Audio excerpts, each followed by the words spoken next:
So in this Microsoft Word tutorial video, I am going to be showing you guys how to generate alternative text or alt text for images here in Microsoft Word. So the first thing you have to do is open up Word, then go to the top left here, press on Insert, then press on Pictures, and then select a photo either from your computer or from the online section here or stock images section to add to your design. So for demonstration purposes, how about I go ahead and press on balloons right here, and then select this photo right here of a bunch of different random colored balloons. So for demonstration, if you were to go ahead and press on this image right here, then go to the top area right here, it says alt text. And if we go ahead and press on this right here, display the alt text plain, press on that. Then on the right hand side of your screen, it actually will generate sort of like a description of the photos. So as you can tell, colorful balloons, free stock photo, public domain pictures. Go ahead and press on generate alt text for me, just like that.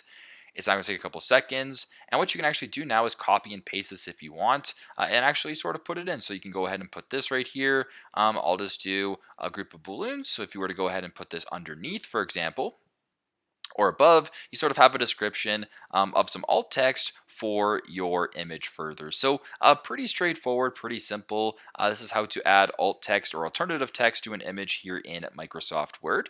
Thanks again for watching and hope this video helps.